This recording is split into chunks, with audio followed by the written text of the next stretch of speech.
달라요. 여러 가지가 있는데 일단은 구성원이 달라요. 도시 중산층이고 지식층이나 엘리트층이 많아요. 거의 엘리트층이에요. 처음에 개신교가 이제 뭐 가톨릭 지난 9월달에 했죠. 그리고 나서 이제 그 문호가 개방되고 그다음에 개신교 선교사들이 중국을 통해서 일본으로 이제 들어오죠.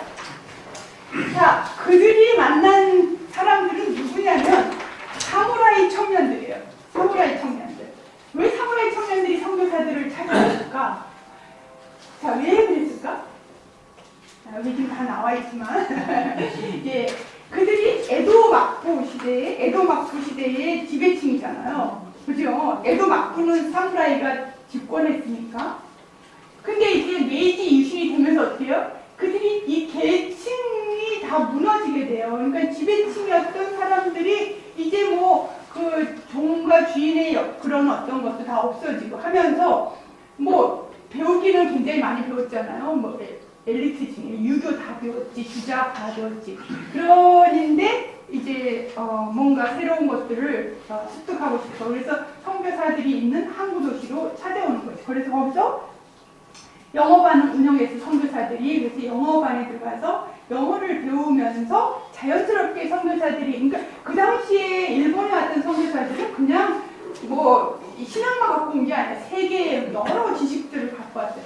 뭐 지리, 역사, 과학 해갖고 그런 것들 다 배웠죠. 근데 자연스럽게 성경도 읽게 되고 또 뭐 신학책도 읽게 되고 그렇게 되니까 이제 무사의 후손들이 초기에 개신교 신자들이 되게 돼요.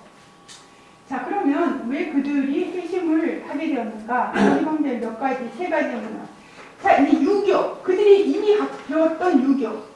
에도 막부의 정치 이데올로기가 유교라는 얘기 벌써 제가 했어요. 유교할 때. 그 유교의 바탕 안에 기독교를 습득하니까 굉장히 흡사해요. 뭐 천사상이라든지 뭐 이게 다 흡사해요. 그러니까 바로 이제 그 기독교를 수용할 수 있게 되었고요. 그러면 거기에 들어왔던 선교사들이 굉장히 청교도적인 아주 삶과 인격.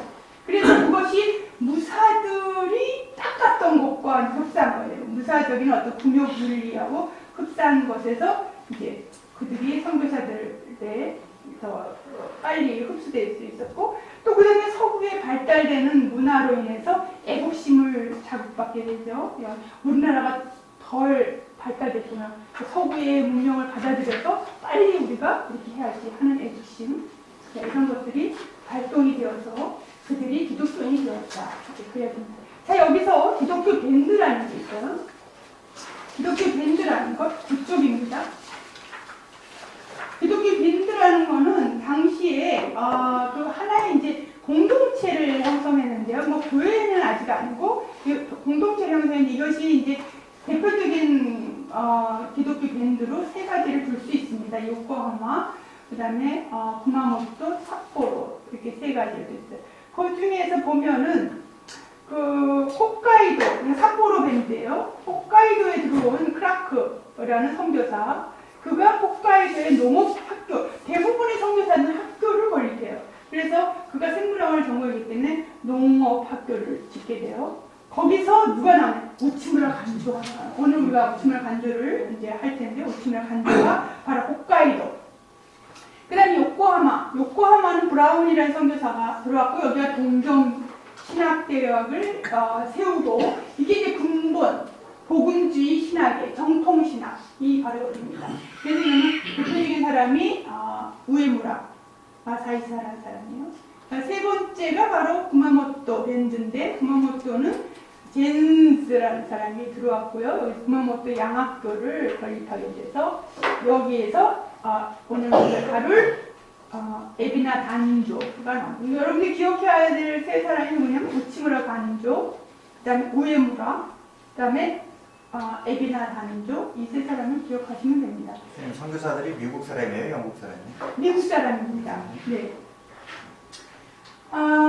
그래서 근데 이 사람들이 그냥 우리 한국에 들어왔던 미국 선교사들하고 다른 점은요. 이 사람들이 중국을 거쳐서 와요. 그러니까 중국을 한번 경험했다는 사실이 아주 중요한데 중국은 중화 사상이 강하기 때문에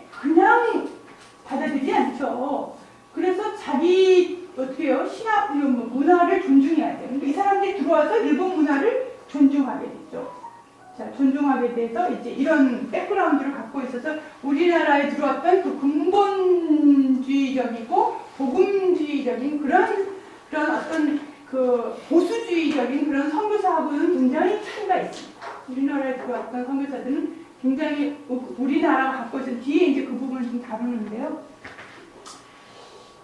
자, 그래서 거기 보면은요, 도시에 주로 퍼지게 됩니다. 이게 좀 우리 한국의 개신교회가 농촌을 중심으로 해서 퍼진 거하고 차이가 있어요. 자, 그리고 한국은 농촌 부녀자들이 그 선교 대상이었던 것에 반해서 일본은요, 도시 엘리트층, 아까 무사 후손들, 그 다음에 남성 중심이에요.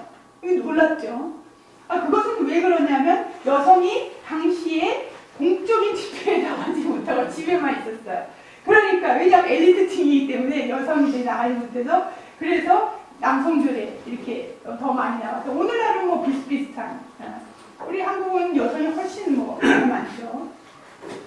그 다음에 일본은요 처음부터 집단 기준이 없어요. 집단 기준 각 개개인 왜 그럴까? 집단 기준이 없어요. 한국은 이 집단으로 뒤에 나왔던 붕 이러면 100만인 거 한꺼번에 이렇게. 네, 그렇죠? 자, 그들은요 개개인이 개종을 해요. 개개인이. 그러니까 개개인이 개종을 하니까 개개인이 개종을 하려면 그 신도나 불교적인 그런 일본의 문화 바탕 안에서 새로운 종교를 선택한다는 것은 모험이에요. 죽은 것 같아요. 그러니까 그들이 개신교를 선택한 기독교인이 된다는 것. 이거는 정말 대단한 거거든요. 자, 그래서 여기 공동체의 박해나 유리를 각오해야 되는 이런 것이었죠. 자, 여기 일본 개신교의 세 가지 부류를 둔다면 일본은요 관서하고 관동이라는 지방색으로 이렇게 나눠서 신학이 발달되었어요. 근데 어디에 속하냐, 관동에 속하느냐, 관서에 속하느냐에 따라서 굉장히 신학적인 그런 색깔이 굉장히 달라요. 관동에 속하는 사람은 굉장히 보수적이에요. 복음주의, 정통신학. 도교 출신이라, 이 사람은 정통파. 그 다음에 도도의 도다이지 출신, 관서 출신, 이러면 자유신학. 자유신학이라는 것은 뭔가요? 자유신학은 해석을 자유롭게 하는 거예요. 성경에 정통적으로 해석하는 게 아니라 해석에 있어서 자유적인 해석을 하는 것이 자유신학인데 이게 자유신학이 빨리 들어왔어요, 일본은. 그래서 이게 아주 굉장히 혼란을 경험하게 되거든요, 일본이. 정통신학과 자유신학이 같이 있으면서 자유신학은 계속 새로운 그런 해석을 하는 거죠. 나중에 그것 때문에 이제 에베다 만조의 문제가 이제 굉장히 일본에서 크게 불거지게 되는데, 그렇게 됩니다. 여기 지금 뒷부분에 각주 일본에 그렇게 되어 있듯 자유신학이 들어와서 그런 국가, 사회, 문화에 기독교의 적응을 진지하게 생각하는 신학적 분위기를 낳았다. 그래서 이 관서 지방에 이런 것들이 일본에요 하나의 그런 통합교회, 조합교회를 형성해요. 일본은 교파교회가 아니에요. 어느 교회, 개신교, 우리는 개신교지만 장로파도 무슨 파. 혹시 개신교 계신가요? 개신교 신자분은 어디시는가? 개신교 장로, 감리교 엄청나게, 그 다음에 여기 침례교, 파가 엄청나게 많잖아요. 일본은 없어요, 교파가. 일본은 조합교회에 속해요. 하나에 통합되어 있어요. 우리나라랑 굉장히 차이가 있다는 것을 이제 알 수 있습니다. 특별히 이 관서교회에 속하는 사람들은 신학적으로 굉장히 자유로운 해석을 할 뿐만 아니라 그런 사회나 토착 문화에 대한 관심도 굉장히 깊었다. 자, 이게 나중에 무슨 문제를 야기시키냐면 일본의 국가주의 편승이에요. 국가주의 편승에서 국가주의적으로 기독교적인 사상을 해석하게 되는 좀 그런 태해를 갖고 오게 되는 거죠. 그걸 이제 우리가 그 에비나 단조라는 사람을 통해서 이제 볼 수 있습니다. 자, 10쪽으로 건너가겠습니다. 조금 빠른가요? 따라오시죠? 네, 괜찮죠? 자, 그 다음에 우에무라 마사이사, 아까 제가 말씀드렸듯이 정통 복음주의 신학자다 됐어요. 네, 1873년에 입신했고 요코하마 밴드 대표도 좀. 그 다음에 1904년에 동경신학사를 설립했고 거기에 교장을. 자, 그래서 그는 그 당시에 들어왔던 자유주의 신학에 대치해서 정통신학을 계속 끌고 나간 대표적인 그런 신학자다 이렇게 말씀드릴 수 있고요. 이런 자유주의 신학의 흐름이 1920년대까지 그런 신학계에 유행하다가 이제 30년대 위기 신학, 또 변증법 신학, 바르트 신학 이런 것들에 대해서 극복되기 시작합니다. 그렇지만 실질적으로 정통신학이 천황제에 결탁하면서 사실 개신교회가 유지될 수 있어요. 그러니까 사실은 개신교회라고 하는 것은 이게 소수 집단이잖아요. 소수 집단이 살아남으려면 그 정부가 가고자 하는 방향에 따라가야 돼요. 따라가야지만 그 소수로서의 그 남아있을 수가 있어요. 그래서 이 청안제에 결탁되어서 살아남는 그런 이제 것이 정통신학이었다. 자, 이렇게 볼 수 있습니다. 자, 그 다음에 두 번째 에비나 단조라는 사람. 에비나 단조는 사실 한국 조선 한일합방 일제 강점기하고 연결되면서 이분에 대한 많은 연구들이 지금 되어 있습니다. 여러분들이 참조 인터넷상에서도 많이 연구되어 있는 자료들이 있으니까 나중에 여러분 보시면 되고요. 이분은 사무라이 가문 출신이에요. 사무라이 가문 출신이고 거기에 보면 다찌바나라는 사무라이가 여기 있는 사무라이 임진왜란 때 여기 보시면 각주 3번에 이렇게 써있죠.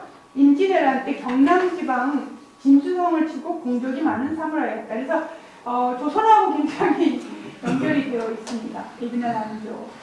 굉장히 자기가 프라이드를 갖고 있어요. 사무라이 출신이라는 자손이라는 것에 대해서 대단한 자부심을 갖고 있었습니다.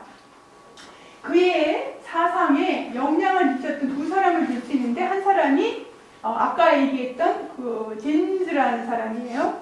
근데 사실 젠즈는요 일본의 그 미군 그 해군 함대의 선장으로 왔었어요.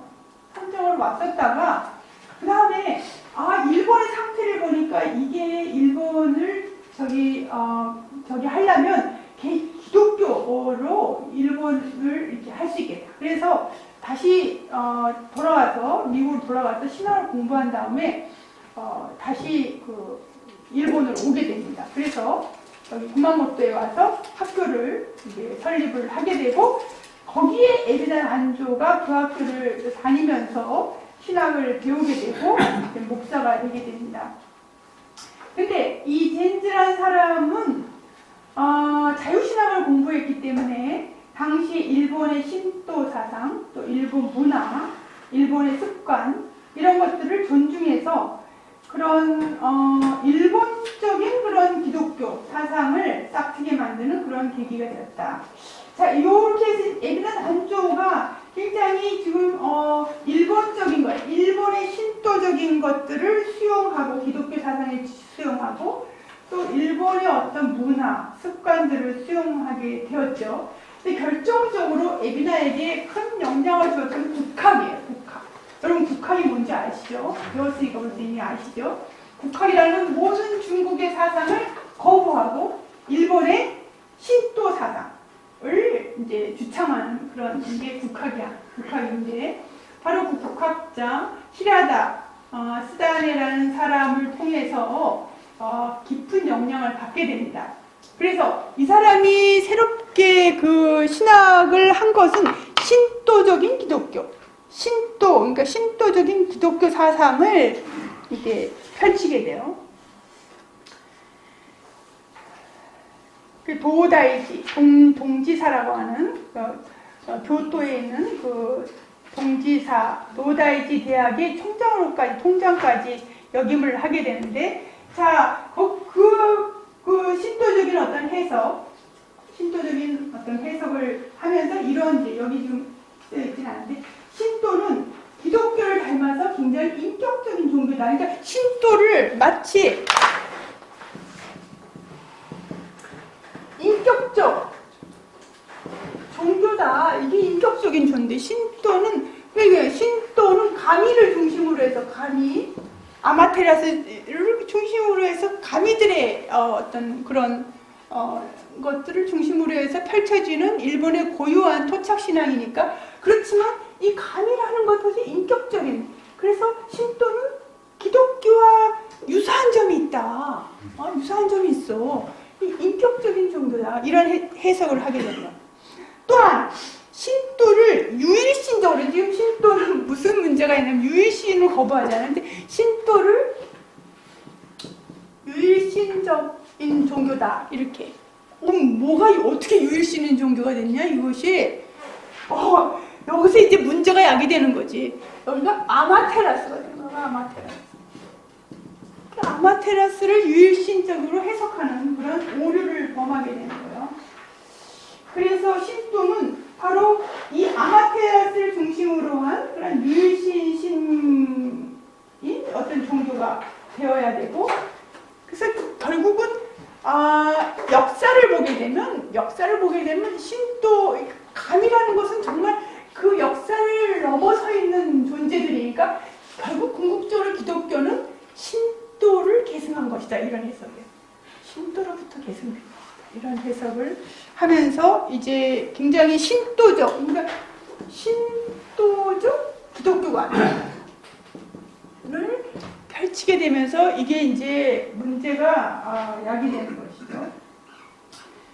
자, 이 에비나 단조의 사상 안에서 우리가 기억해야 되는 것은 이 러일 전쟁이나 청일 전쟁이 일어났을 때 이 전쟁들을 다 시인하고 찬동했다는 사실이에요. 이제 에비나 단조는 자신의 그런 연설에서 이런 전쟁을 찬동하는, 이걸 성전이라고 불렀어. 성전. 거룩한 전쟁이다. 청일 전쟁이 러일 전쟁이 그렇다라고 하면서 이것을 굉장히 이제 주창을 하게 됩니다. 여기서 에비나 단조의 반하는 사람이 등장했으니 그가 누구냐면 우치무라 간조라는 사람이에요. 자, 우치무라 간조는 에비나 단조가 이야기하는 것이 너무 큰 문제를 야기시키고 있어. 이게 지금 전쟁을 지지하는 연설을 하거나, 이게 아주 심각해. 여기 보면 전쟁을 위해서 기도하고, 또 전쟁에 필요한 군수 물자를 이걸 헌금을 통해서 이거를 하고, 또 전쟁의 승리를 위해서 기원하는 예배를 드리고, 승리를 기원하는 예배를 드리고, 이러한 에비나의 교회에 대해서 우치무라 간조가 굉장히 이제 격분하면서 비판을 하게 되는 것이죠. 그래서 이런 교회는 필요 없는 교회야. 그러니까 이런 교회가 없어야 된다. 무교회. 그래서 이제 무교회주의를 주창하게 되는 게, 교회는 예배당에 모이는 것이 아니라 각자가 집에서 기도하고 마음의 교회, 내 마음속에 예수를 모셔야 된다. 자, 그래서 무교회를 이제 주창을 하게 됩니다. 그 11쪽이에요. 그 에비나에서 조선전도라고 나오죠. 조선전도. 그래서 그 에비나가 그 기독교적인 입장에서 한일합성을 적극 찬동하고 지지했다. 원래 조선은 종교가 없는 나라이니 일본적인 기독교를 심어서 융합해야 된다. 그러니까 조선의 고통을 그냥 볼 수 없으니 조선을 병합함을 통해서 그들을 구원하는 것을 기독교의 입장에서 주장했던 사람이 바로 에비나란조다 이렇게 되는 겁니다.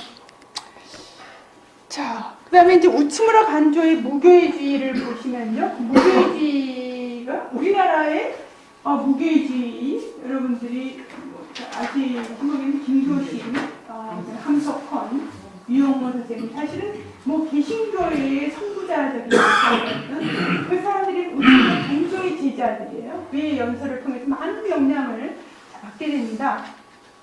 자, 우츠무라 간조는 여러분들 이미 벌써 불경 사건 아시죠? 아시죠? 불경 사건 모르나? 다 잊어버리셨어? 이거 지난 시간에 아닌데 불경 사건을 모르시면 안 되는데 이거 불경 사건이라 그러면 메이지 유신 때 일본의 그 천황 이제 이데올로기를 구축하기 위해서 일본 메이지 정부가 교육치고를 만들잖아요. 교육치고를 만들어서 교육치고를 다 학교에 보낸다고. 마치 그 교육치고를 천황을 만난 것처럼 교육치고에 깊은 절을 하면서 경배를 하는 그런 예식을 하는데 우츠무라 간조가 안 했어요. 불경이지. 불경 사건이에요. 그래서 우츠무라 간조가 유명한 사람이 됐어요. 이거 안 했다. 이래서 천황제. 그래서 불경 사건을 유명한데 그것뿐만 아니라 학교에 쫓겨나죠. 학교에 교사에 쫓겨나요. 우츠무라 간조 그거 플러스 무교회. 근데 이제 이 사람의 무교회주의는 여기 한참 진정한, 그래서 여기 보시면요. 11조 맨 밑에 한 4-5글자. 무교회주의의 진정한 교회는 우리 자신의 몸이야. 그 교회라는 것은 건물이 아니야. 건물이 아니라 예수도 당신 몸을 성전이라고 하지 않았냐. 우리 몸이 성전이고 교회다. 그러니까 제도를 거부해. 건물로서의 교회를 거부해. 그러면서 이제 무교회에서 무는 교회가 없는 자들의 교회, 건물로서의 교회가 없는 자들의 교회, 그걸 무교회. 진정한 교회는 그리스도를 믿는 사람들이 결속한 것, 이런 공동체다. 근데 이 사람이 한 걸 더 나아가요. 교회가 부정한 게 아니야. 교회 안에 있는 목사, 성직자 다 부정해. 모두가 다 만민이 사제인데 뭐가 필요하냐. 그래서 사제도 필요 없다. 목사도 필요 없다. 전례도 필요 없어.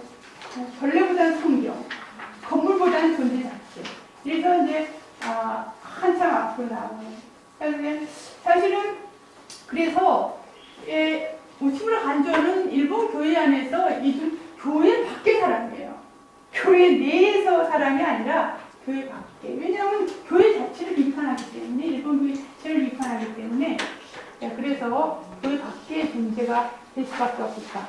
그래서 이제 여기 우츠무라 간조는 이제 여기 전쟁을 반대하면서 절대 평화를 주창하게 되고, 특별히 이제 전쟁이라는 것은 소수를 구원하기 위한, 이 편을 위해서 전쟁을 일으키는 거니까 소수 구원론이 전쟁인데, 기독교에서 말하는 것은 만인의 구원입니다. 절대 평화.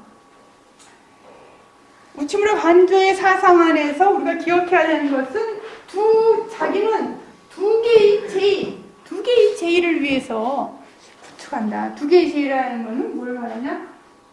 하나는 저펜의 제의고 또 하나는 지저스의 제의예요. 그래서 바로 이 두 개의 제의. 일본이 자기는 불경 사건으로 이렇게 몰아쳤지만 자기는 일본에 대한 깊은 애정과 사랑을 갖고 있어요. 이 일본을 위해서 기독교를 어떻게 일본 안에 뿌리내릴 것인가에 대한 깊은 그런 고뇌를 했던 사람이기 때문에 자기는 일본을 부정한 게 아니라 천황을 부정한 게 아니라 이 기독교에 있는 신이 유일하신 신이기 때문에 그 위에다가 천황을 두는 것을 자기는 받아들일 수 없었던 것이지 일본의 천황을 비판한 건 아니다. 이렇게 계속 주장을 하지만 아무튼 그때 핍박을 받고 이제 그랬던 사람이죠. 자, 그래서 그의 무비에 이렇게 쓰여 있습니다. 나는 일본을 위해서, 일본은 세계를 위해서, 세계는 기독교를 위해서, 그리고 이 모든 것은 하늘을 위해서. 이게 우치무라 간조의 묘지에 묘비에 쓰여 있는 이것이 바로 우치무라 간조가 일생 동안 자기가 하고자 했던 자신의 어떤 실존을 말 그대로 보여주고 있는 것이다. 이렇게 할 수 있겠습니다. 자, 그러면 이 우치무라 간조는 아까도 말씀드렸듯이 우리나라의 개신교회하고 굉장히 밀접한 연관을 하고 있습니다. 김교신, 제가 이 분들에 대해서 자세하게 지금 여기서는 언급하지는 않고 간단하게만 언급을 하려고 합니다. 김교신, 당시에 우리나라에 들어왔던 미국 선교사들. 사실 미국 선교사들은 우리나라 조선에 이미 유교, 불교, 도교 이런 것이 있었던 걸 알았어요. 하지만 이런 것들이 그렇게 가치로운 것이라고 생각하지 않아요. 그래서 이건 다 쓰레기야. 기독교로 인해서 다 이거는 다 분쇄해버려도 될 쓰레기라고 생각했던 것이죠. 그러니 이런 쓰레기의 속에서 살아가는 이 조선인들의 암흑의 상태를 그 기독교의 사상을 통해서 그들을 빛으로 다시 그런 생각을 했었어요. 기독교의 오만함이죠. 기독교 오만함. 다른 문화가 갖고 있었던 우리나라 조선이 갖고 있었던 500년 역사 안에서 뿌리렸던 그 문화를 쓰레기로 보고 그 위에다가 기독교 사상을 펼치려고 했었던 그런 근본들이 있어요. 이것에 대해서 김교신은 아주 비판을 합니다. 이런 당시에 사실은 많은 미국 선교사 밑에서 많은 목사들을 그냥 수용했죠. 그리고 수용하고 그러니까는 개신교가 오늘날까지도 그 한국의 문화 속에 뿌리 내리지 못하는 거예요. 떨어져 있는 것이죠.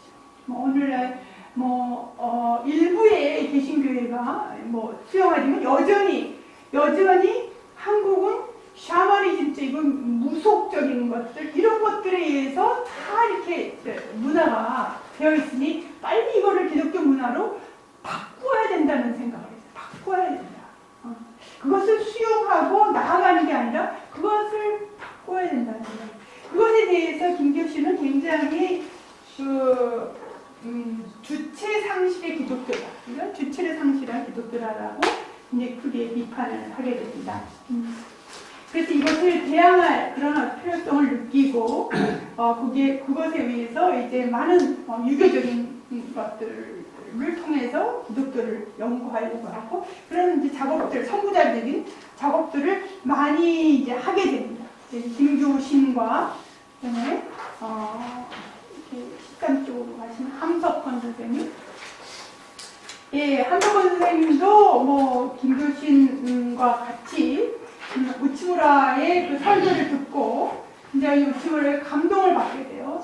우치무라의 그런 어떤 무교주의적인 그런 성서 중심의 예언자적인 특별히 예레미야 예언서의 그런 연설을 듣고 나서 우치무라에 완전히 그냥 감화되어서 이제 함석헌 선생님이 완전히 이제 빠지게 되게 되는데 그래서 예언자적인 실존 속에서 그런 조선의 어둠과 기독교 신앙을 어떻게 결합시키고 이거를 구출할 것인가, 구출해 나가야 될 것인가에 대한 깊은 문제의식을 이제 갖게 되죠. 그래서 함석헌 선생님, 김교신 선생님이 같이 그 성서 조선이라는 그런 신앙 동인지를 창립하게 됩니다. 1227년에.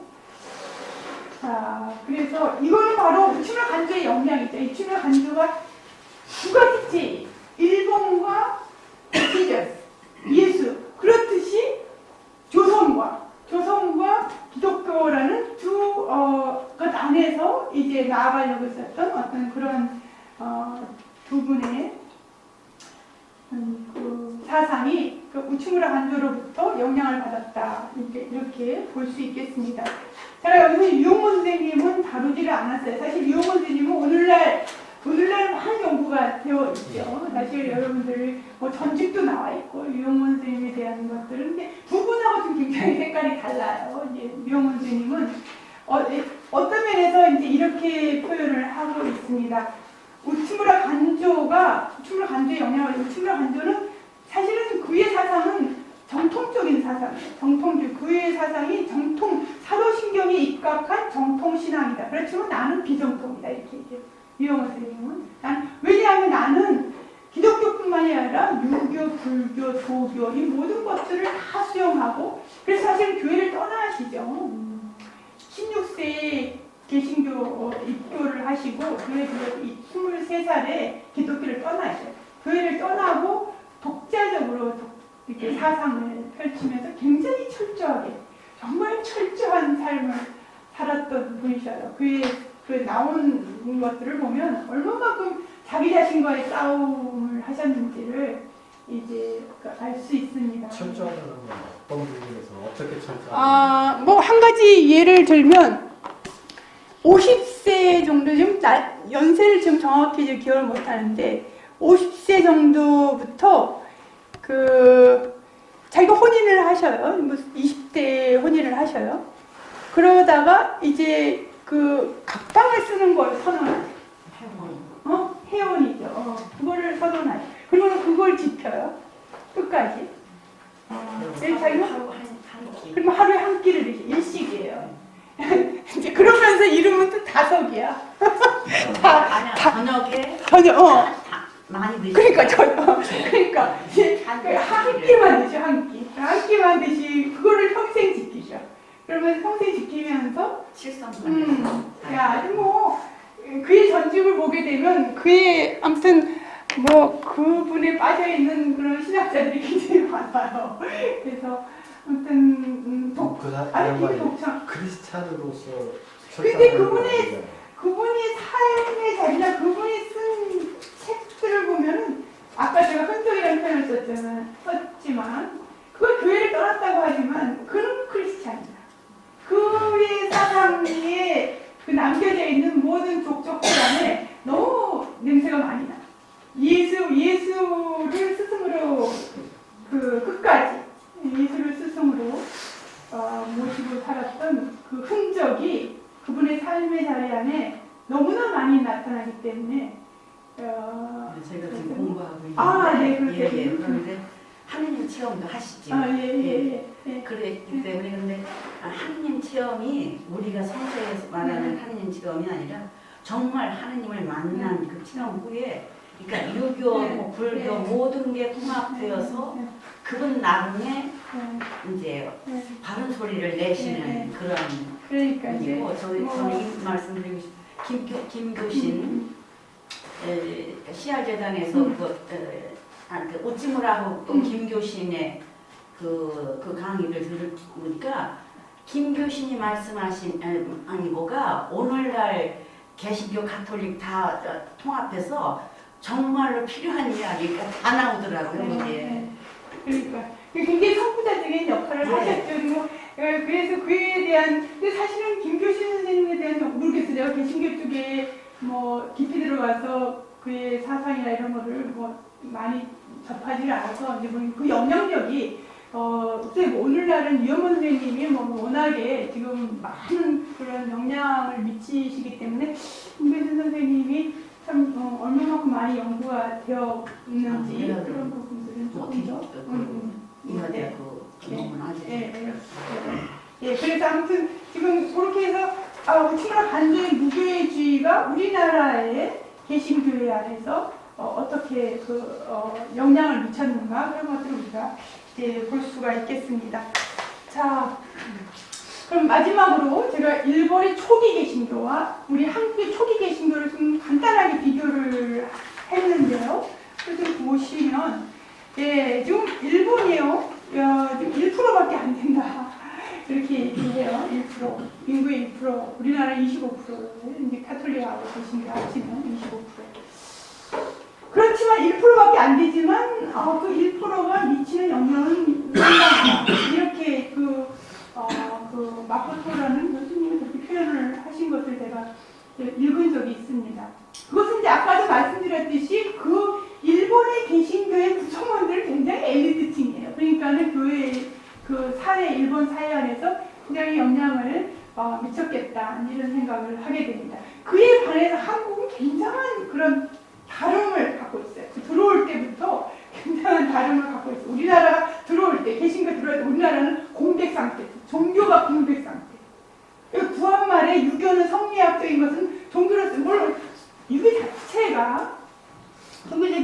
어떤 색깔이 굉장히 약하죠.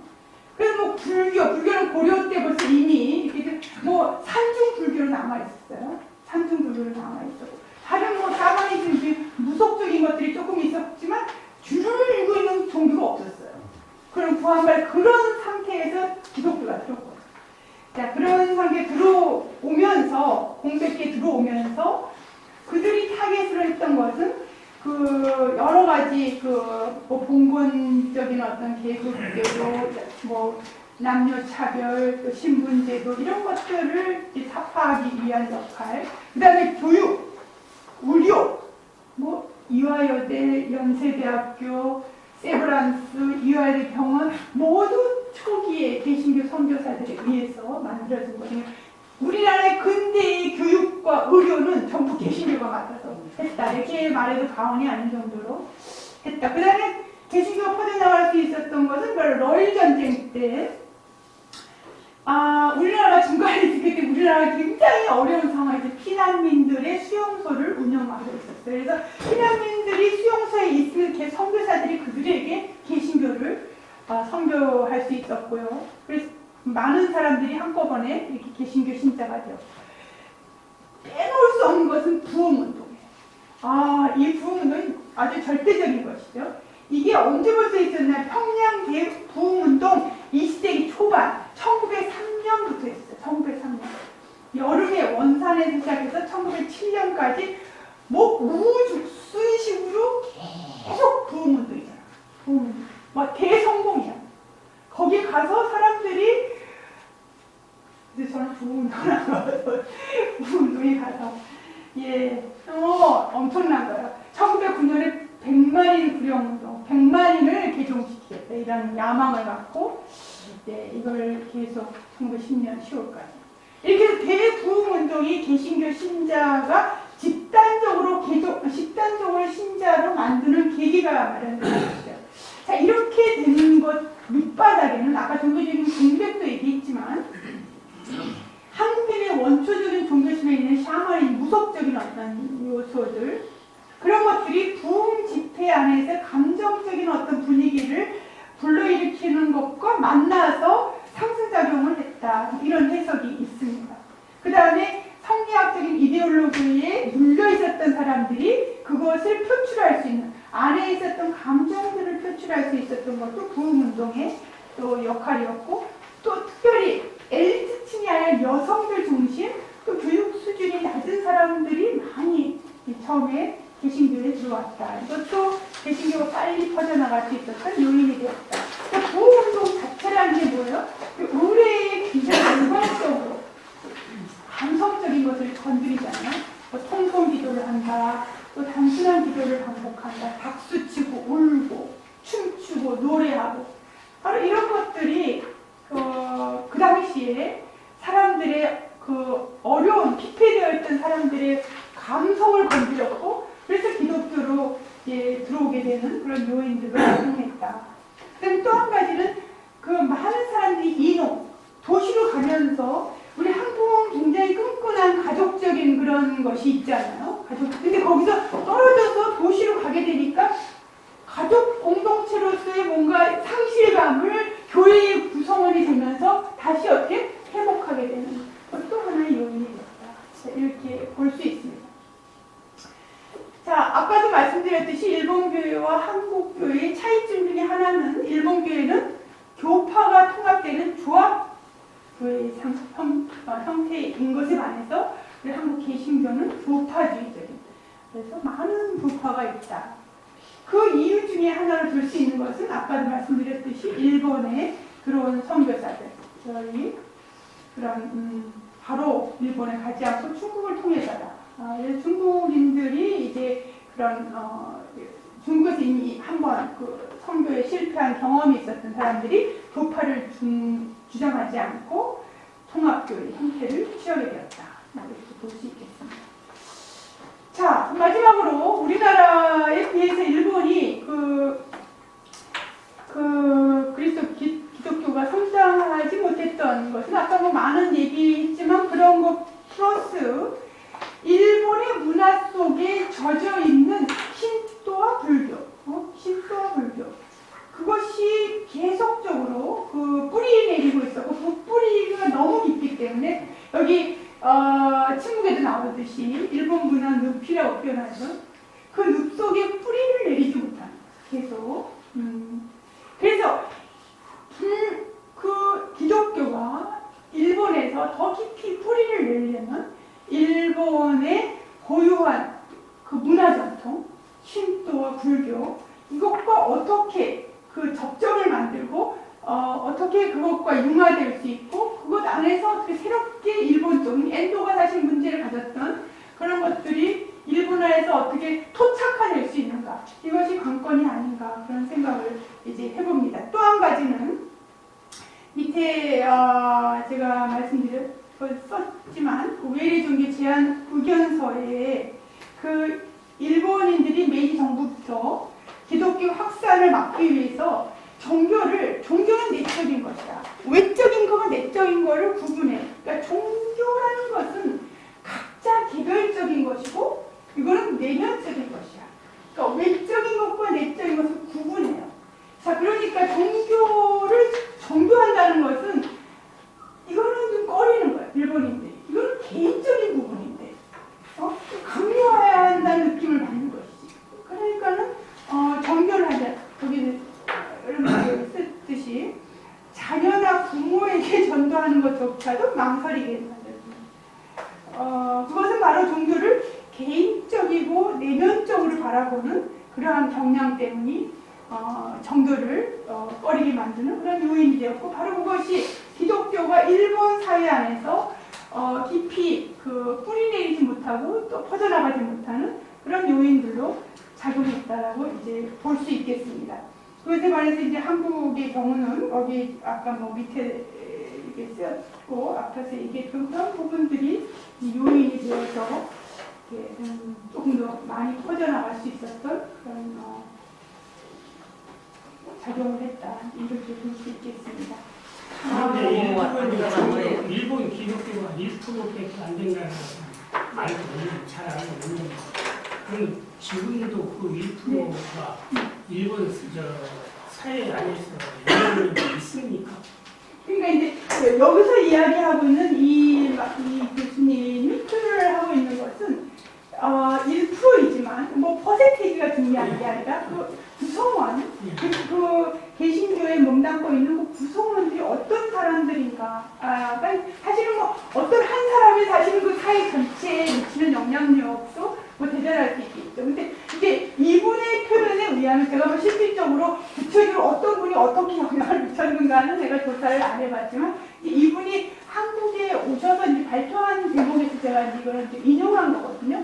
뭐 실제로 뭐 일본의 현재의 개신교의 상황을 와서 발표를 하시면서 이 말씀을 하셨는데 그만큼 우리가 생각할 때 우리는 보통 그냥 뭐 1% 그러면 그냥 뭐 1% 별로 뭐 그렇지만 우리가 생각하듯이 그렇게 1%라는 숫자적인 어떤 1%의 의미를 넘어서 있다.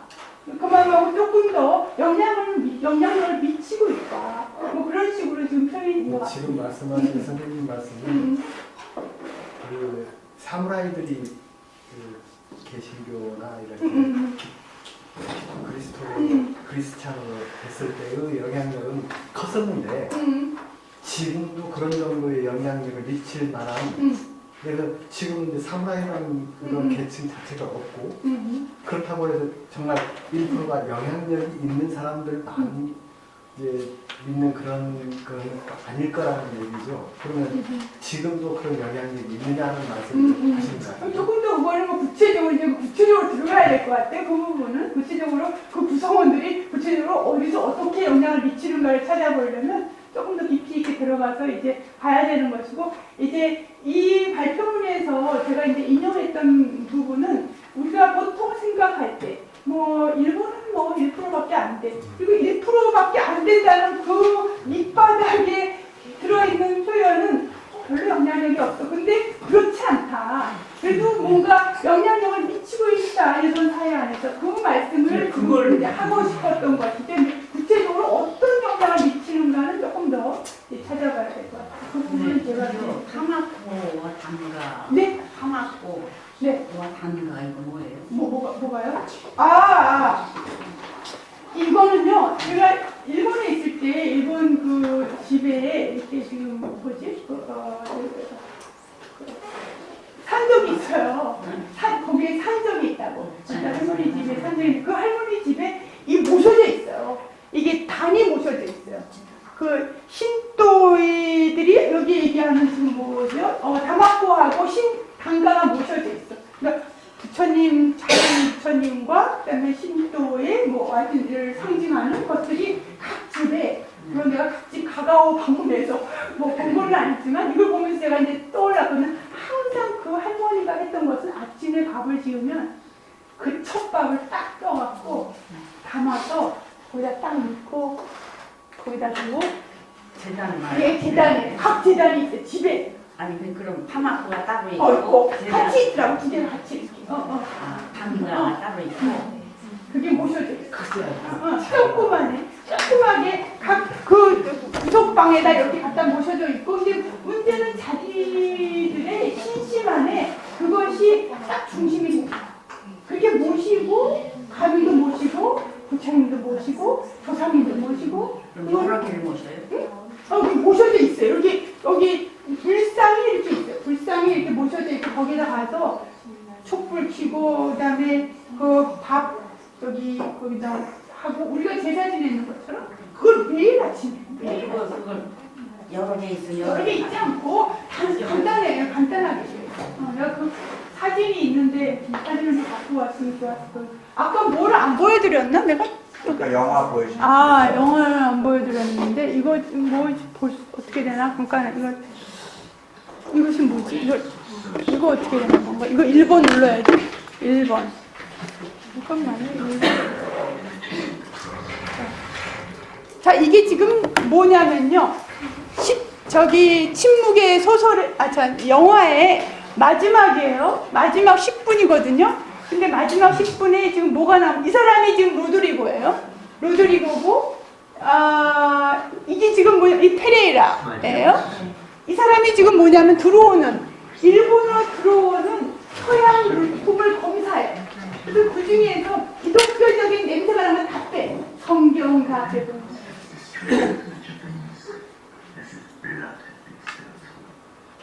근데 이 사람들이 살짝 집어넣고 다른 거 집어넣고 몇 개는 집어넣고 빼고 집어넣고 이렇게 해서 이렇게. 이제 이렇게 뺀 것도 있고 그냥 보낸 것도 있고 이렇게. 지금 페레이라가 개교한 사람이 하나님 찾고 있어요. 아울로드라고 했어. 아울로드라고.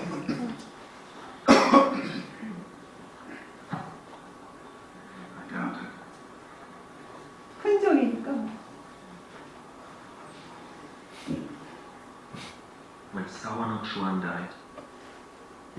이 사람이 오추아니 페레이라 이름을 받았어요. 오추아니를.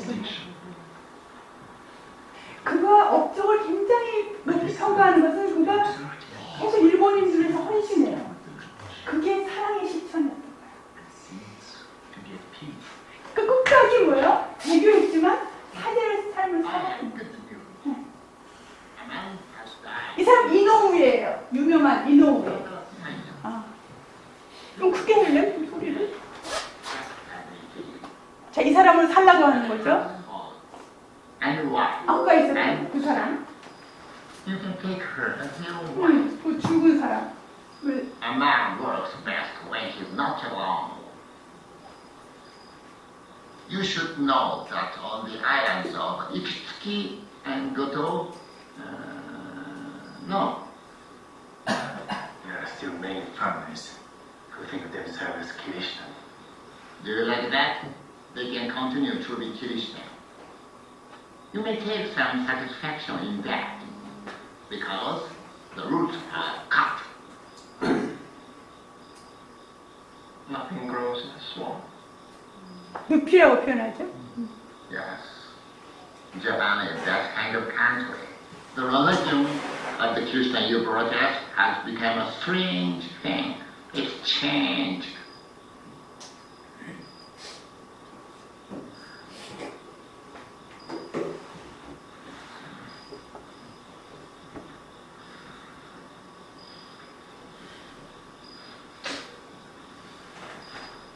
You were not defeated by me.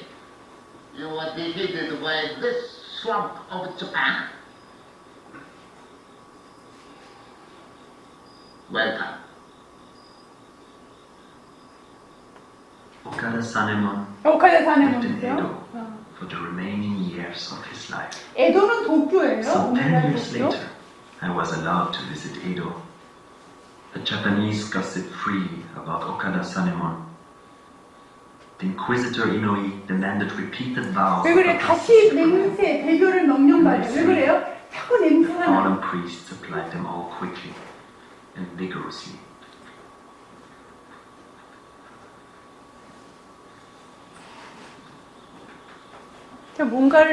뭔가의 작업을 자꾸 하고 있어. 아내예요.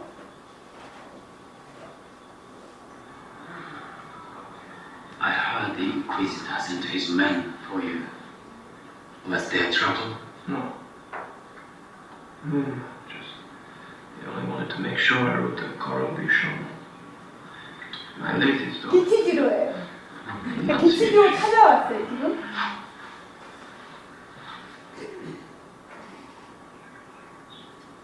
자, 이거 여기 아주 재밌는 대목이 나와요. Thank you. Arigato gozaimasu. やめてくるんですか? 뭐가 고맙냐는 나는 이거 뭐가 고맙냐. For being here with me. 그래서 함께 있어줘서. 一緒にいてくれてありがとう. 이시온이 그랬대. 아리가또.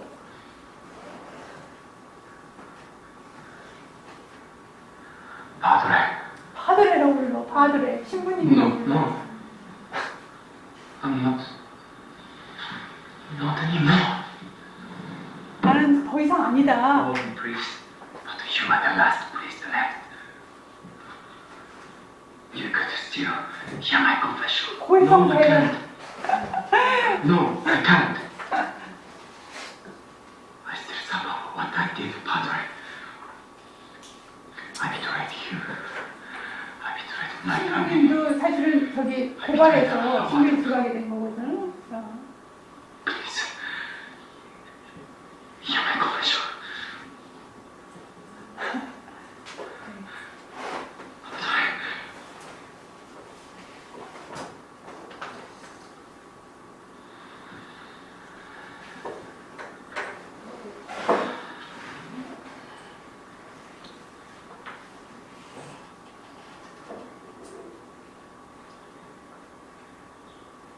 Lord, I fought against your silence.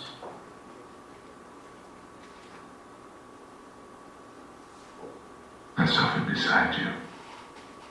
I was never silent.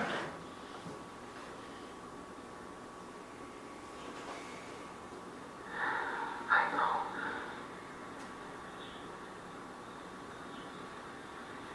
결국은 이제 신부로서 내가 그걸 하고 있어요. If God had been silent my whole life, to this very day, everything I do, everything I've done,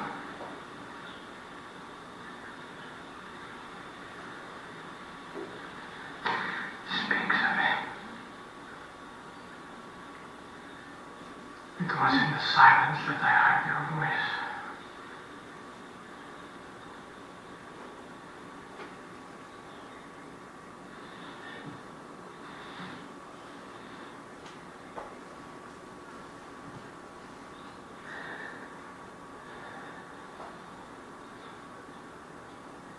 The Inquisitor continued to insist on periodic examinations of all suspected Christians. 자, 이게 흥미를 갖는 거죠, 지금? Was not exempt from this. 이렇게 밟고 지나가는 Inoue 거예요. was determined to never let his example be forgotten, perhaps most particularly by the priest himself.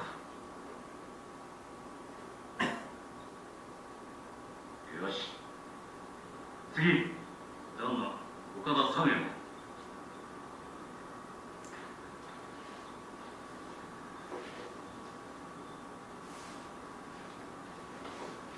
よし。次。吉次。よし。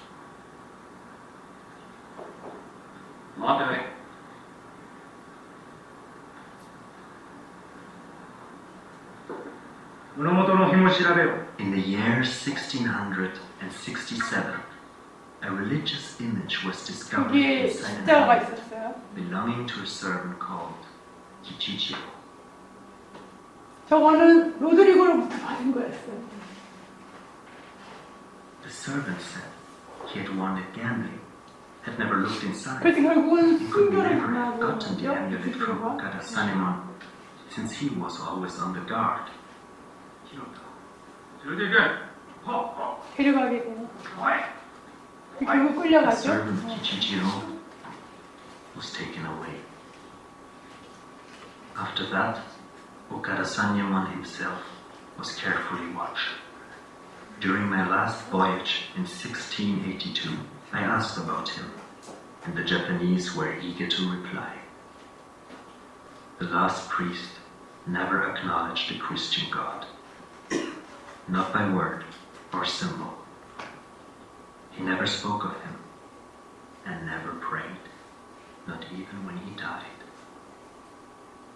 The business of his faith was long ended.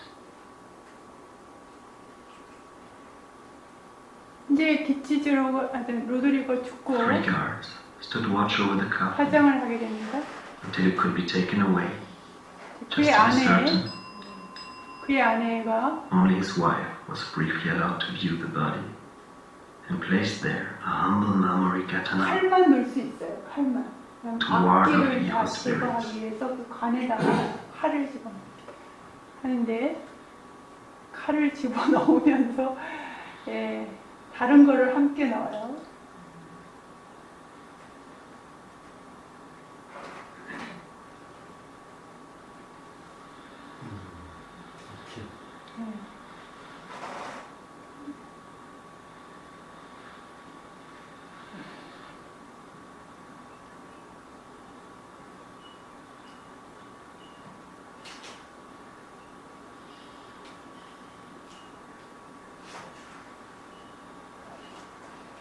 There was no indication that she wept.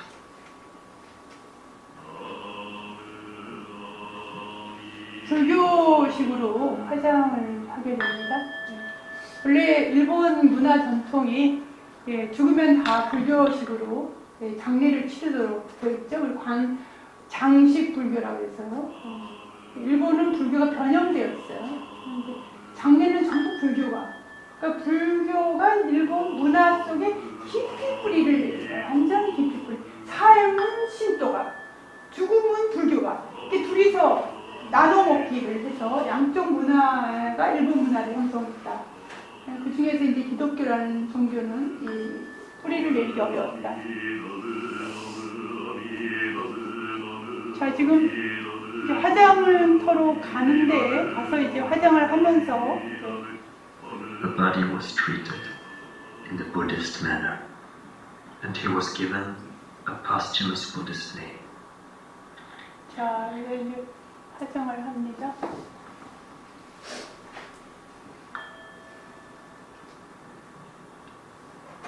The man who was once Rodriguez ended if they wanted. And as I first saw him, lost to God.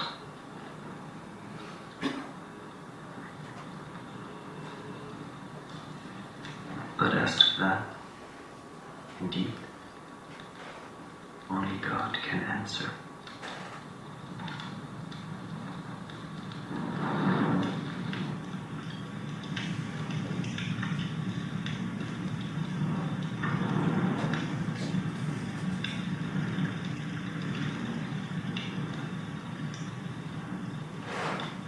보이나요?